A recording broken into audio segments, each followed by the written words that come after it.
Hello and welcome to this Source Gaming discussion. I'm your host Nantenjex, and joining me today I have two very special guests. I have a good friend of mine, journalist of Cube 3, it's Neil Flynn. Hello, how you doing? Doing good. And also joining us today is possibly the hypest guy on Twitter, the GamesCage, it's Fidel. Hello. I'm excited. I'm here. I'm ready. Yeah. Talk Sonic, do whatever. I'm here. I got you. It's always an exciting time talking about Sonic, especially when he's just had a big blockbuster hit released. Yes, and that's sir. what we're going to be talking about, because we've all seen it. Fidel's even at the premiere in America. Wow. Sure I was. Yeah, the two of us, me and Neil, we're in the UK, so we got to see it a bit earlier than everyone else. So we got you guys won in some across way. the sea privilege.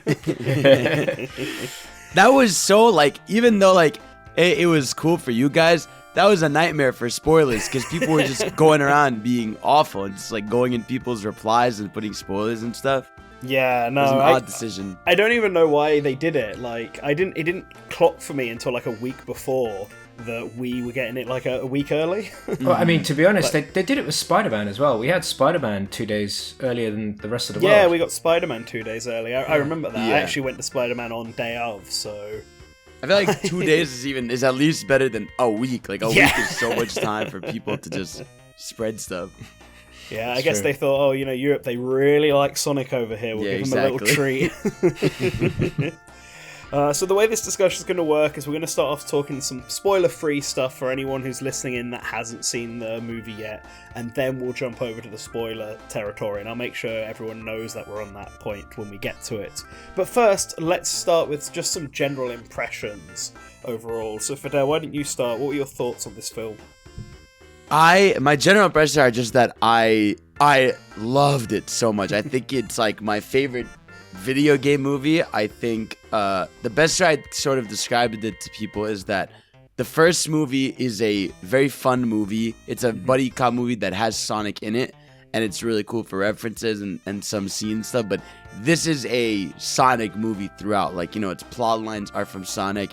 A lot of references from the series, the set pieces, everything about it just felt the first movie didn't feel like a video game movie. This felt like a video game movie, and it was done so super well. So I really loved it. Yeah, I got that impression as well, sitting through the movie. I was trying to count how many actual sort of video game references I could get from it. Not just from lines that are said and all this, but from the areas they go and how they reference the other zones from all the classic games and stuff. And I thought that was pretty neat. What about you, Neil? What were your thoughts? Yeah, I mean, I think the original Sonic movie was an introduction for people that didn't know Sonic, really. I think they were introducing it to a new generation, a new audience. There were obviously throwbacks to the things that we know and the little Easter eggs that you could see in there. But this second movie, I felt like they were throwing a lot more things in there, a lot more references in there, things for fans, but obviously, things for the newcomers as well that still perhaps don't know Sonic. Maybe there is a younger audience out there who've never played the games and this is their first entry to Sonic. So, it wasn't alienating them. It's introducing them to some of the sort of tropes in Sonic, let's say, without going into any spoilers. But it's a really good way to get into this movie, and it's family friendly. There's a good couple of jokes in there for sure. I really enjoyed it. Nice. And compared to the first movie, what do you think? If we had to compare Sonic 1 and Sonic 2, which one do you think is the better movie, or do you think they're about the same? Oh, between 1 and 2? Yeah, between Sonic 1 and 2. This is easily the better movie, I think. I just thought by far, I said, I really love the first movie. Like I said, it's the first movie is just very heartwarming and lovable, and it's very fun. This is an action-packed movie. It's so there's moment I think there are scenes from this movie that there's always gonna be those scenes and moments people share online, favorite scenes. This movie has plenty of those for Sonic fans. There's so many things that that make you freak out. The first movie doesn't really have scenes that make you go, oh my, that make you scream out of your seat. This movie has multiple scenes like that for the fans. So I think it is by far better than the first. Neil, do you share that opinion? You see, I'm more on the fence because I think the first movie is funny.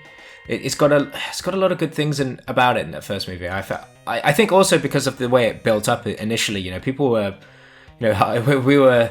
After seeing that first initial trailer, everyone was like, oh, I don't know what this is going to be. So I was quite relieved when I saw the first movie. And then I thought, do you know what? This is much better than I thought it was going to be. I was going to watch it anyway. But it pleasantly surprised me. And obviously, the bar has been raised with the second movie.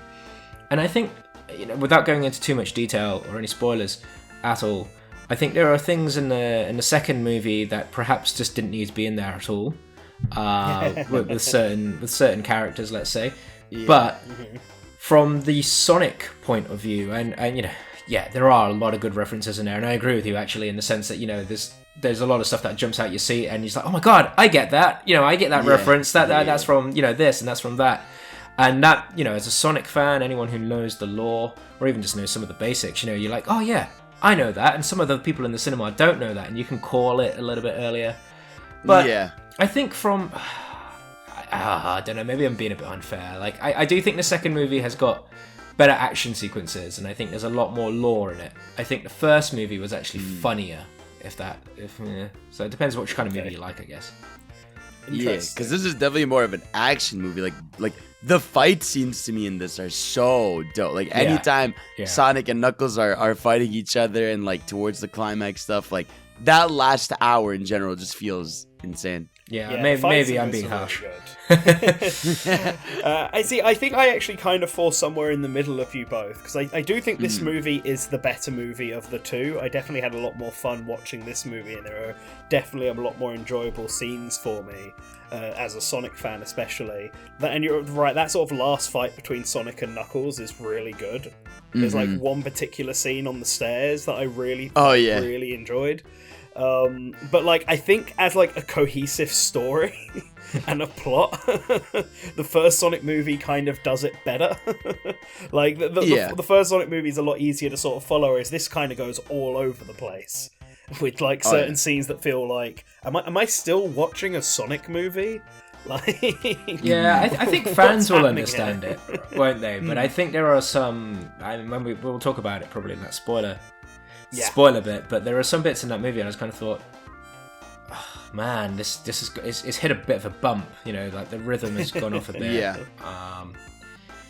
And I'm hoping that we're all talking about the same bit, by the way. But I know exactly what you're talking about. We're all talking about the same thing. Okay. I mean, it's not even a spoiler. Like in the trailers, like, we know that the whole thing of the movie is that Tom is at a wedding and Sonic and the gang are doing another thing. So if we're being broad about it without spoilers, there's elements of the wedding scene that like go on too long. Yeah. Okay. And we didn't even talk about that before. The wedding at the Four Seasons Hotel in Hawaii that they make sure to mention every single time. Yes. It's this movie's Olive Garden, I think. Yeah, they have to do. By this point, just a bit. Which I love. Yeah. But I guess we can probably move on to the spoiler section now, because it's a bit hard to talk about anything else without really diving into it. So this is the warning for everyone listening now. If you haven't seen the Sonic movie, our recommendations are clearly to go and watch it. Yeah, absolutely. And then come back and listen. If to you the rest care of about Sonic in any way, go see it. Yeah. Like 100%. Yeah, this is one of the most funnest pieces of Sonic media in a while, probably since the first movie, in fact. Yeah. I mean, I know I was being quite critical of it, but I'm just trying to be critical of it in that way. Like, it is a good movie. I found it really enjoyable. There were some scenes that were a bit slow, but overall, it's a great movie in my mind. So, if you stop listening at this point, then please don't think I think it's a bad movie. Like, I think it's a great movie. So. Alright, now let's talk spoilers, because I think that there's potential for Sonic 3 to be the best video game movie ever, because it's going to be based on the best Sonic game. And that is the reveal of our lovable, edgy boy, Shadow the Hedgehog, in the end credits scene. Oh my god, that was... Man. I, literally, in my theater, so, it was... It's like an LA premiere. Obviously, everyone there is freaking out. I like jump out of my seat, like yelling. I'm like, holy! I could not believe it was Shadow, dude. I was so hyped. I couldn't believe it, because it was already sort of being hinted. You know, like I knew as soon as we had gun soldiers, I was like, it has to be Shadow. Whatever's gonna be at the post credits, but to get that at the end and just see him get that glimpse of him, his eyes open up, that was so hype. I was losing my mind. Yeah, that was super cool. Like, we were taking bets before going in. Would it be Shadow? Would it be Metal Sonic? Would it be Amy? Like, which character are they going to reveal in the post-credit scene? And to jump all the way over to, like, Sonic Adventure 2, like, I love it. Like, I thought they might do Sonic Adventure instead, and maybe they will put elements of Chaos and Takara in the next movie. But to just jump all ahead to Shadow and get all the Gerald Robotnik and Maria Robotnik stuff out of the way, I'm guessing, it makes a lot of sense. And I guess this means we're going to space and getting the Space Colony Arc stuff and all of this. Will they introduce Rouge the Bat as well? There's a lot of questions. Well, it depends on how much we really want to talk about it, but like, with the whole bit of the Master Emerald, and then it sort of breaking up into shards, and then Knuckles being able to piece it back together, I felt like there is probably a possibility for Rouge to come in, because they're hunting the shards in Sonic Adventure 2 to piece back together the Master Emerald. So, but the shadow reveal, I think, is going to get people really, really excited in the cinema. I think a lot of people were really excited to see that in my screening anyway. And I think this movie, as we were kind of just talking about in that spoiler-free section, the wedding really dragged along for me. I just didn't care for the old FBI or gun gun soldiers there and everything like that. I just thought it was unnecessarily long. Fine, have that sort of scene, but it just dragged on. But now with Maria and Jared Robotnik as well, we've got potentially different human characters that I think the Sonic fan base will actually connect with. Whereas no one really cares for the extended sort of human cast, really, apart from Robotnik. Yeah, because I was gonna say, like, I will say, like, I really love Tom and Maddie's relationship with Sonic. Like, when those two are at the spotlight, like, I was really happy about that, because you can tell that, like, especially now throughout this movie, a constant theme is that they are essentially parents to Sonic. So that's why I loved anytime they were on screen talking to Sonic. Like, I would have rather focus on them. I know I was saying this, I know it's kind of messed up, but like, I would have thought it would have just been funny if, the wedding is revealed, it's a scam, the husband's a gun soldier, and that was it, right? Yeah. I think that adding that whole bit where, like, he actually falls back in love with her and realizes, like, that was way too much. It would have been way funnier if it simply was like, I was just a gun agent. To me, that would have just ended that way comedically better, and like that way would have had the focus on Maddie going in the place to save Sonic and Tails and Tom. But like doing that whole thing where like they show the sister Rachel like going with the cart into the thing, the guy gets tased. It's like such a long scene, and I'm like, guys, like, take us back to the people we're here for. It is a long scene, but it is an incredibly funny scene. It is very funny. Crashing at the car into the thing, drinking a bottle of champagne. I'm like, what movie am I watching here? But I am like getting a proper belly laugh from everything that's happening. The whole gun reveal scene as well. I went with a few friends, and one of my friends absolutely broke down in tears, like laughing, when all the gun soldiers, like everyone at the wedding, pulls out a gun. The priest is so funny. Yeah, the priest is the funniest. Yeah, when he opens the Bible and it has the gun in it, that's hilarious. It's just like, yes, we're gun, and this is what it stands for. And they're like, are you serious, gun? And they're like, it's cool, right? Insane. It was like that whole scene was hilarious. It was like there was a bit of foreshadowing as well at the start of the wedding scene, because I forget his name now, but the groom, Rachel's husband-to-be, he pulls Tom aside and says, she doesn't like you. You got a lot of work to do, type of thing. And I was thinking, well, the audience don't like you. You guys got a lot of work to do. You're gonna be set up like an obstacle. In terms of like what's it called though? Yeah, the action, since we could talk about, and I think you were talking about this of the staircase thing. That scene where they're fighting and like Sonic bounces down onto like Yeah. Knuckles 5 times, crushing him through that staircase is one of the sickest things ever. In general, that entire fight is so good.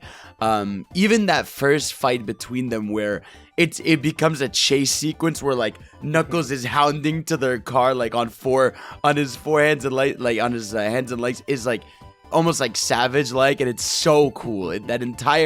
Everything with Knuckles involved, I think, was awesome. I think Idris Elba did an awesome job with him, where he is sort of this like, he's sort of, very hard-headed and a lost person, but he definitely holds strong to his values the entire time. Like anytime like Eggman would do something dishonorable, he'd be like, disloyalty. Like he'd call him out on it and understand something was definitely off about it, which I really loved. Yeah, I quite like with Knuckles how they managed to get across, like, I guess his simple-mindedness and all that without making him seem like a complete idiot, like say like the Sonic Boom cartoon does. They got like just the right balance of the fish out of water idea that Knuckles is, and I thought that made him like much more enjoyable. I especially like the dynamic he had with quite a few of the characters when him and Eggman are running through like the labyrinth zone and dodging everything, and Knuckles is running ahead and setting off all the traps. He's just punching his way through everything and all that. That was hilarious. How good was that little bit where like it zooms out and you see Sonic falling down the water, just like Labyrinth Zone? The Labyrinth Zone, that's how I picked it up. I was like, okay, so that's what they're going for. I mean, I'll go then. I think Knuckles, the way he was animated was brilliant. I think the way his action scenes were great. Idris Elba, I was quite concerned actually, believe it or not. When I was watching the trailer, I was like, I don't know about this. I don't know how I felt, but actually, as soon as he delivered more lines of dialogue, I was absolutely fine with him. I think he did a great job. The way everything, I just agree with everything you guys have said there in terms of the way it was being characterized. There's quite a few cool references in there as well, like about him liking grapes. I thought that was kind of a cool one because I believe is that a thing? I think that is. That's one that might have gone over my head. he towards the end of the movie where he goes to get ice cream. He's like he asked if they got grapes on it. Yeah, and I'm fairly certain that in the Sonic 3, or even maybe the Sonic and Knuckles, or it's somewhere in an instruction booklet in one of the games. I just remember he says he likes grapes. Yeah. And I thought that was a really cool throw in, like it's a really obscure reference. They even did in the beginning. What's it called? When Eggman finds Knuckles, he says, "Would you like me to show you the way?" I didn't even pick up on that. I knew right away. They knew what they were doing. Wow, with the Uganda Knuckles meme base. That's such a small one that like it's like internet culture level. Like you'd have to know that it's such a good little line. Honestly, surprised they held back on having a picture of Uganda Knuckles and a picture of Tails just got trolled as well. Like they had the Sonic picture in the first film. Real restraint there. I think Sonic is there, right? Kind of when he uses like when Sonic makes like the fake version of himself. Yeah, it's definitely a reference to some fan drawing of Sonic. So immediately picks it up. But yeah. What was it? Speaking of instruction manuals, I did quite like that the Egg Robo has its own instruction manual. That's, Mega Drive. Yes, I love that. That's so good. cool. That was. And like even what's because it was Agent Stone that had that. Agent Stone is so funny here because he's like, it's hilarious how much he just will do anything for Eggman. It's like I was dying of laughter. He does. I was dying when like. Eggman is like, he's in his full chaos mode. He's like, he has a storm and he's like, take me with you. And he just like carries him in his grabs him by the foot, It's so funny. I like Eggman having like a human assistant. It's like the only time he's ever had it was that one of those Saturday morning Sonic cartoons, the one based on the Archie comic. The only other assistants he's ever really had are like Cubot and Orbot, I guess, in the games. Scratch and Grounder. And I guess Scratch and Grounder as well in the old one. It's interesting having a human character. Speaking of Stone, I liked when he's flipping through all the Eggman costumes. And you get the fat Eggman outfit. You see the amongst OG them. one, which is really cool. Yeah, like that was just a fun little skit. Although again, it's another one of there's those so cases where they got the other sheriff guy who just gets like a handful of scenes where he's just kind of, I guess, there to be the comic relief. Yeah. Randomly placed. Yeah, there's so many like little Easter eggs. Like when Sonic's like in the house just hanging out, he's like on a skateboard, and the skateboard is the one used in like Sonic Adventure art. That they had back then. Even obviously the bubble when he's underwater trying to save Knuckles. The bubble is so cool. I love that they did that. That was such a nice little thing. Talking about Agent Stone as well. Mean Bean. He's a barista in the Mean Bean Cafe. Yeah. And I was thinking of Dr. Robotnik's Mean Bean machine. You know, it's so cool. It's clear that the Mean Bean is a secret Robotnik base. I don't know when they had time to set that up, but it's fitting for Eggman to have that. Oh yeah. Go. I was gonna say, like, in terms of like the zones that they go to, like, because I said I was like keeping track. They've got like pretty much all the staples there. You got the mushroom area that Eggman's in at the beginning, which is obviously that Mushroom Hill zone. There's the Ice Cap zone, which is obviously based in Serbia. Labyrinth Zone, which is towards the end. Green Hill, obviously. They've even got like a beach-themed level for a bit when they actually go to Hawaii, which beaches are a very common trope for Sonic. Yeah, and even like just like speaking of that beach scene, like that whole thing when he was doing that run on the water, that was such like a nice just shot in general. Like that whole thing where he's running through the water, like jumping over the waves, really cool. Yeah. How they filmed that was so sick. And that was awesome. And also, like, I think Tails was really dope. I think there was a lot of people wondering if, like, you know, he was not going to get much screen time, but he does get a lot. I mean, I think we get that whole segment. And I don't know how you guys felt about it. You know, obviously there's the whole dance segment. And then besides the dance segment, they have, like, a heart-to-heart, which was really nice. And then he comes back later. So how'd you guys feel about that whole, like, the bar scene part 2, basically? So I like the heart-to-heart. There was the bar scene there was another part of that where I felt like, what sort of movie am I watching? Yeah. Because it goes on for like a bit where they can't seem to dance, and all the Serbian guys are like just kicking off in sync. Just and in then, case anyone then they kicks swap off. to Bruno Mars, and suddenly, Yeah. I would say There's loads of Siberian. Sonic They're and Tails. Siberian, aren't they? They're Russian. They're Siberians. Siberians. Yeah. But no. You know what's funny actually? At the premiere, like when we were just all sitting waiting before the movie starts, there was just a DJ playing music. And one of the songs they were playing was Uptown Funk. I was like, okay, this is like a really random song to play at here. But then like watching the movie, I'm like, oh, okay, that makes sense. Yeah. But I mean, like it's like I like if we were to compare like bar scenes basically from 1 and 2, I definitely like the first one better because I like the slow-mo, that whole slow-mo thing where he's going around. But this one was charming. Again, it was a little, like I said, a little cheesy, but I feel like that was almost more of an excuse for Sonic and Tails to become friends, right? Because at that point, it's sort of like he's just hanging out with him and joining him on this journey. But that whole scene is sort of when they become friends, right? And then they have that heart-to-heart and they chill out. I was like, it was so adorable when Tails goes to sleep and he covers Sonic with his tails. Like, that was adorable. So as much as it was definitely a little cheesy, a bit like the whole dance segment, I did think it was cool in terms of like their friendship build up, sort of. Yeah, I think having a scene like that is definitely necessary to build up their friendship, because I feel like Tails definitely got less focus than the other characters in this. Like, he just sort of shows up and they sort of explain it as, oh, you know, I had no friends and then was watching Sonic for like ages. But yeah, it's true, but it's also is technically like, you know, the canon. He watched Sonic for ages and then confronted him to become his friend. But then they just sort of go into it at that point. Like, Tails is now Sonic's companion from here on out. And without that dance scene, that you're right, there wouldn't be much in the way of bonding. Sonic would just kind of feel bad for getting Tails essentially blown up. Yeah, exactly. Exactly. But going into it's nice to have something like that. Going into like the sort of characterization again, like how we were talking about Knuckles, I think Tails was done really well. I think the animation was done well on him. You know, just everything down to the characteristics. Like you say, he probably doesn't get as much screen time as as like maybe even Robotnik does, to be honest, or Knuckles. But I still think he plays himself really well. Does really good job.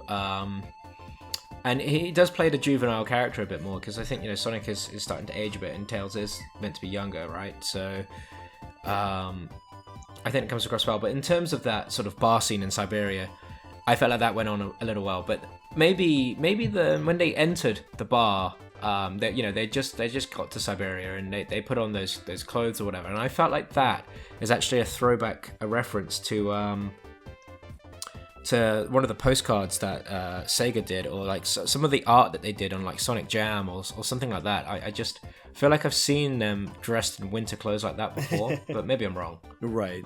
Maybe. It wouldn't surprise me, given the amount of they got references left and right. Yeah. They have a lot. Like, I think when I was at the premiere, I talked to Tyson. He was talking about how like the letters that are on the map that Sonic has are like the same letters that are the Babylonian text from I saw Sonic Riders say that on Twitter. Yeah, that's a cool cut. That's such a cut. Yeah. Like, and I also like how speaking of that, like I sort of like how they gave us more lore about like why the Knuckles, the Echidna tribe attacked Longclaw. mm-hmm. I sort of like that lore piece of why that happened, and like I like how they did it with like art illustrations. That was really dope. But it's cool, like it sort of puts Sonic and Knuckles in like a like they could relate on like the event essentially. And it's a cool lore piece for like the movie universe. Yeah, I quite like the setup between the Owls and the Echidnas, and it kind of puts a bit more into perspective why they would know about the Master Emerald and all of its powers, and the fact that they forged it from the Chaos Emeralds. Because in the games, the Echidnas go extinct because they want the Master Emerald's power, but really they've never really had it. They're just like, yeah, we can control this. This is fine, and then accidentally unleash chaos and they all die. Whereas in this one, it's like they had the power and they had that control, and then it got taken away from them, and that's why they're so motivated to go after them. I did find it though slightly odd that I guess we're meant to believe that in the last 15 years or whatever, or however much it is, I guess all the Echidnas died, went extinct except for Knuckles.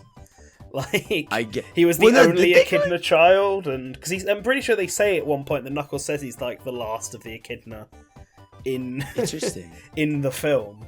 So like, it's just like, so Knuckles was the only child, and I guess Sonic's owl mum just took them all out. Yeah, them and the tribe, I guess. Yeah, no, there's definitely a lot of some random conveniences in the movie. Yeah, a lot of random skips, a lot of conveniences. And what else was there that was crazy? We got to talk about this. Supersonic, like, oh my god, that was cool. That Supersonic segment, like, is going to be shared like crazy when it's online. It is so cool when Death Egg like does the punch and he just blocks it with a single hand, and he just like goes and like spins around like crazy and destroys it. I don't know if you guys caught this. He does an 06 reference where he does the little foot tap on the Death Egg. It's like a reference to that like 06 cutscene where he does the little robot foot tap. It's that Supersonic segment was incredible. I didn't think they were gonna do it, and he looked insane, and it was so cool. Yeah, I didn't think they were gonna do it either. I thought Supersonic would be like the big thing to end the trilogy on. Like, this is the big build-up, and especially because at least going into this movie, they weren't talking about the Chaos Emeralds at all. It was only the Master Emerald and stuff. Yeah. So like, the fact Supersonic showed up was really, really hype, and the whole section was awesome. I'm just thinking, like, so just to go back to that scene, I'm just trying to remember exactly how it happened. So he had the Master Emerald in his hand and it crumbled, didn't it? Yeah. And then it fell apart. All the Chaos Emeralds came out. Yeah. Mm-hmm. And that transformation scene, it sort of reminds me of the transformation scene at the end of Sonic Advance 1 or 2. Like, where he's I understand that. And the Emerald. I mean, I know it's a scene that you see in most Sonic games when he's transforming into Supersonic, but it felt quite like that one. But so good. at the end, where he relinquishes his power, Yeah. The Chaos Emeralds, they don't go back into the Master Emerald. No, which is they where don't. They They seem just to get scatter. scattered around. Which So I thought was I did think that was slightly odd, because it was like, okay, so they've changed it so that the Master Emerald was now forged from the Chaos Emeralds, rather than the Master Emerald being like the original. But now the Master Emerald exists on its own. Without the Chaos But I Emeralds. guess it doesn't have as much power. Yeah, I'm guessing. like they just keep it in a cooler now in the house. Yeah. So That's a like, great I guess it's there. I get it makes sense to separate the Chaos Emeralds, especially if the next movie is going to be Sonic Adventure 2 themed, because like then Shadow can get it and do Chaos Control and all that. And then Sonic can get it and they can do the fake Emerald like play around. They're going to have to sort of make sure they don't have the Arc or whatever need the Master Emerald or the Chaos Emeralds to be powered like it is in the original, because no one's meant to know about the fact that this emerald existed. Yeah, so they're going to need to work around that part. But I did think that was a clever way of getting the Chaos Emeralds into this movie without having the movie be about trying to find 7 emeralds and already extending everything else. But it also was like a very unusual way to do it. Like if the Master Emerald had been permanently destroyed and the Chaos Emeralds left, sure, fine. But that's not what happens, and it's like, okay, well, alright, I guess I'll just roll with it. It's a Sonic movie. Yeah, it was just that segment was insanely hype. And I think like it was that even I love that little bit where like Sonic is like taking over this storm in the sky, and like Knuckles is like, he's not the Sonic you know anymore, and he just drops a chili dog. I love that. He's like, never mind, he is exactly the dude you remember. It's so good. That was a good moment. The I was emerald, like, where are they going with this? Yeah, the emeralds have transformed him, and he is not himself anymore. He is not. It's so good.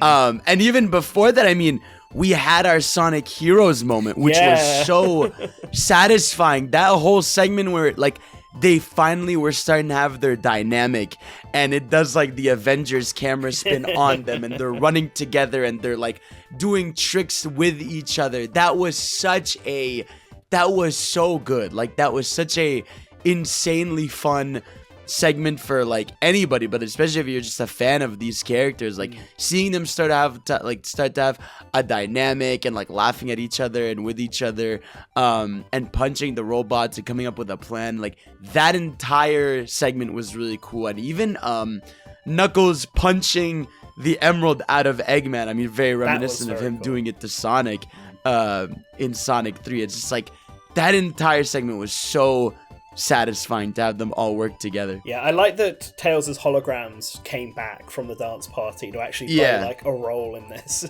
A role in the fight. It was a smart way of having Tails be able to do something in front of the super powered Eggman. Oh, yeah, Eggman. Also, just while we remember it, like the way that Tails carried Sonic as well, like, you know, flew with him and stuff like that. That was a really cool scene, you know, so good. Picking him up and just flying with him. That was cool. Yeah. But, you know, just hearing you talk about this, these action sequences are so good, and they've replaced those comedy scenes that you get in the first one, but they are so good. You're right, like the references, the scenes, like the way it's done, it is so good. That if you're really into your action and you really like those Sonic pieces of lore, and you don't necessarily need that sort of, you know, adult child comedy that you kind of get in these kind of family-friendly movies, I think you'll really enjoy this as a movie, as an action movie. Anyone who's still listening that hasn't doesn't care about spoilers. Sure, no, I'm kind of surprised with the big focus on action that they sort of underplayed the scenes where everything slowed down, because there was a few of them in the first movie, and even one where basically everything freezes because Sonic's moving too fast. And then this one only really had the one on the ice cap zone where... The ice cap one, he jumps from robot to robot. Other than that, he never gets to that level of speed. Right, yeah. And I was wondering, especially when the avalanche was happening. I know they needed an excuse for him to get to Hawaii, but I was just like... couldn't Sonic just like outrun this avalanche? That's true. Like we're holding that was Tails. the weird thing. I was like, you can't just hold Tails and run like crazy. Yeah. I guess you would I guess maybe in movie universe, like he would like just fall in the snow. or whatever. Yeah, maybe he can't run as fast in the snow, or maybe running so fast with Tails would cause Tails to like something to happen to him. A typical dry snow. Yeah, like he's too fast. A typical dry snow avalanche travels at about 100 to 130 kilometers an hour, or at 60 to 80 miles per hour. I think Sonic can run much faster than that. Yes. I did know, like, immediately when they did the wedding thing where where James is messing around with the wedding, I was like, yeah, okay, he swapped them by mistake. Yeah. It was you could see it coming a mile away. Oh, that's so funny. Yeah. I've just seen National Geographic actually says 320 kilometers an hour and 200 miles per hour, but it's that's still only like 1/5 of the speed that Sonic could probably run at. So. Exactly. Yeah. Definitely some convenience there, but even like that snow, the ice cap zone chase was so cool. Like with both of them on like the different snowboards, and they're fighting each other on it, because that's where they get their first like bonding moment too, right? Where like he explains to him like how he lost everything and stuff, and then you get then like Tails attacks him and he's like traitor and stuff like that. So you get like your first sort of bit of them understanding each other a little bit. Yeah.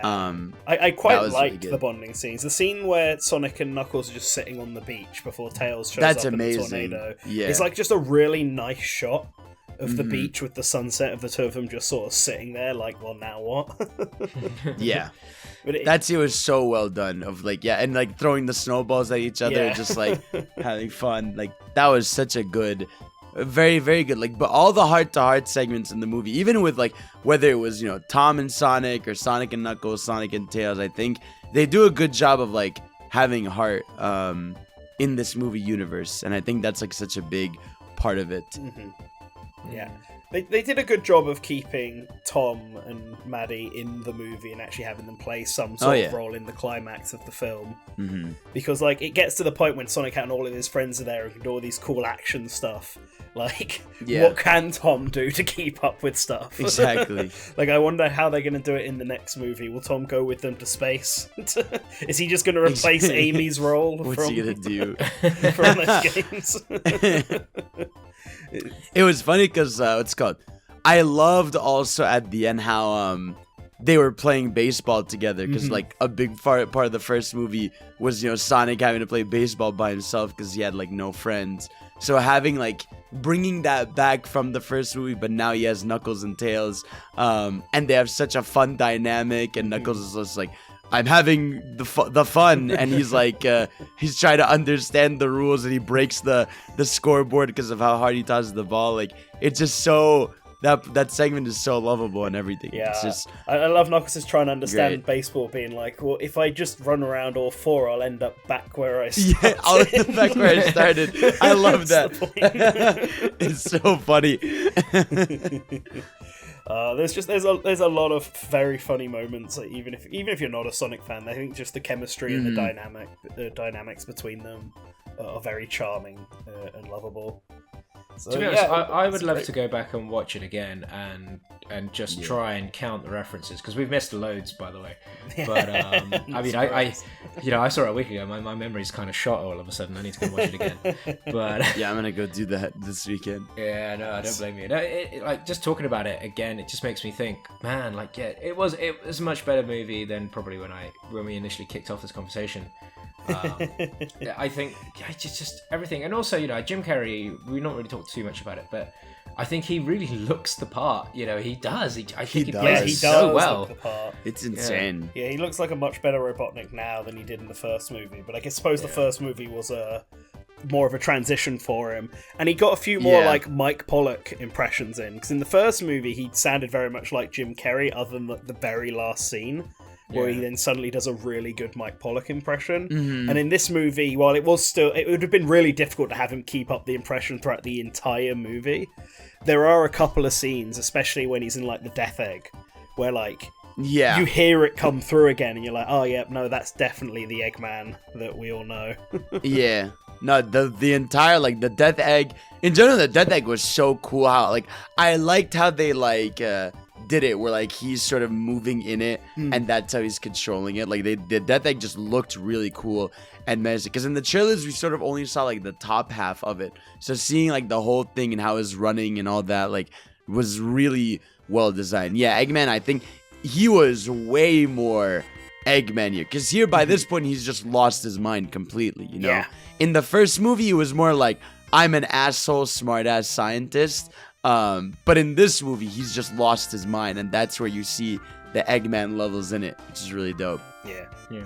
No, Jim Carrey did a good job in this movie, and I mean, I know he's talked about retiring, but I'm assuming he's at least coming back for Sonic 3 Yeah. to cap this all off. And I mean, we see, I like the way the movie ended. I thought like, oh, this is how they sort of leave the door open to when he shows back up or not, because you know he sort of just follows. We don't see him. yeah, he kind of There's no, just like, post-credit. vaguely he collapses, and no one talks about, oh, could you find a body? Could you do anything like this? No, he's just. I guess he fell and is there. The only thing I can think of is because Agent Stone is still there. Maybe he somehow rescues he's him. disguised in a gun. I'm assuming that will be the explanation. I'm assuming, like how in the end credit trailer for the first movie was Tails, and that didn't actually happen till some way through the film. The end credits, the beginning of the next movie will involve like Robotnik and Stone breaking in and bringing up Shadow, and that whole thing we saw. Yeah. Because he's got to find out about it first, and and then go and do it. Yeah, and actually, just speaking of the end credits, the animation and the pixel art and that, the way, you know, I just wish they could make a game out of these levels. Like, it's the same in the first movie as well. Yeah. Like, that end credit scene just looks incredible to me. Yeah, the sprite work looks a lot better in this movie as It's well. so good, than the yeah. first one. I would absolutely play a game that looked like that. Yeah, because they got because like we saw some of that Pixar because they did like the music video, and they showed some of that Pixar, but now because it was like the whole movie, it was extended. We got to see Supersonic and like much more of it, and it looked so good. Yeah, no, it's I like that they do that. I hope they keep doing it, and it's just, I don't know, man. Like I said, this movie definitely felt like much more of a love letter to Sonic fans and like the franchise, from like all the references, all the areas they go to, the action, how they characterize, you know, Knuckles and Tails, and they start having their Sonic Heroes dynamics, and even the post-credit, just like giving us, like Shadow is such a big deal in terms of like what is to come, because that is such a popular character. So to know that like what in this movie, I mean the last movie was 2 years old, so this one's gonna probably be another 2 years that we're gonna see Shadow on the big screen. That's gonna be extremely hype. I can't wait. Like everything about this universe, like I think no matter what the biggest takeaway from this is just that this universe looks like it's in good hands, and we're gonna go to some hype places. Yeah, no, I agree. I'm excited to see what they do. Shadow especially has been one of these characters that has sort of changed a lot over the years, and like Sega's little mandates around him and all of this is sort of bringing his character down ever so slightly, in my opinion. But then the same thing has happened to Tails. Like Tails in Sonic Forces is a bit of a travesty. But in this movie, he's really good, and it's probably the best Tails has been in a while. So I've got high hopes for how they're going to represent Shadow, and in particular his dynamic with both Eggman and Sonic. So I'm very hopeful to see that. There's also the Knuckles show that's coming out, which I'm trying to think where that's meant to be placed. Is that like after this one but before 3, or after 3, or like I wonder what the plan is for that. Either way, after this, I'm way more excited for that show. Like just knowing we're gonna get that style of character and stuff like that's gonna be really fun. Well, that's where we're gonna get like more references to Sonic's World, because I haven't read it, but I know there was like a prologue comic that I think IDW did, which has like Team Chaotix make a cameo in it, and it shows a bit of what Knuckles was doing prior to meeting Eggman. So it's potentially that's what the Knuckles show would be based around, but that means we could get characters like Team Chaotix and all that in the live action verse, because they would be much more suited to a TV show than actually having being a key part of a film. But yeah, it's a lot of this movie was very enjoyable. I'm now very much hyped for the next one. If they can get that like. If they can have that story be just ever so slightly more cohesive than this movie did, but keep all the references and the fun action going, I think we could be on track for easily the best video game movie. It's a shame that we've already had the San Francisco scene because that would have been a great start, yeah. really. I mean, wouldn't it? we're definitely still getting City Escape in the next movie. I mean, if we're getting Sonic Adventure 2, and Gunn is going to be more involved. Like, if a giant truck is not chasing Sonic down in the opening to the next movie, we riot. Does that mean we're going to get At a lot the of very Knuckles least, rap? this is where we get Crush 40. Yeah, Knuckles rap. Knuckles rap. This is where we got to get Crush 40. Yeah. Like, if they're going to do it, that's where you do Crush 40. Do it now. Do it now. Yep. So I guess I think we covered pretty much everything in the film, unless either of you have any sort of closing thoughts or any other points you wanted to talk about. Nope. No. Sounds all right. I mean, we could keep going forever, really. There's so much to talk about, but there's. I think it's like if we've hit all the key points, it sounds like. Yeah. So I want to thank both of you for joining me for this discussion, and I hope everyone who's listened to this has had a good time. And let us know what your thoughts were on the Sonic movie below. So before, obviously, I let you both go, why don't we do the shout-outs? So Fidel, why don't you let people know where they can find you?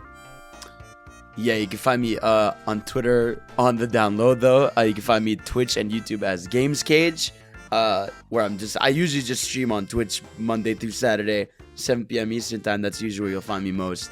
And YouTube, I just post like discussions and stuff like that. So yeah. Oh, and Flynn? Yeah. So I've started a new gaming YouTube channel. It's called Neil Flynn Gaming Extraordinaire. I know it's quite an arrogant thing to say about myself. And I will be doing some Sonic videos on there. It's going to be a mixed bag of everything, but there is a Sonic video coming up that I'm planning to do. But yeah, you can find me on YouTube at Neil Flynn Gaming Extraordinaire, and then you can find me on Twitter at Flynn Neil. Good luck finding me though. And, I'll put links to all of this in the description. Brilliant! Yeah, thank you. And then obviously I also write, as you mentioned before, I write for Cubed 3 as well. So I've only ever given 2 games 10 out of 10 in all the years I've been reviewing games, and one of them was Sonic Mania. So hey, Sonic fans, I'm a Sonic fan. Nice. All right. Well, thank you both again for joining me on this discussion. Thank you everyone for listening in. On screen right now, our patrons should be coming up the $5 up tier. So if you want to know how you could join that illustrious list, there is a link to the Patreon also in the description below. You can, of course, subscribe, and if by doing so, you'll always remember to return to the source. See ya.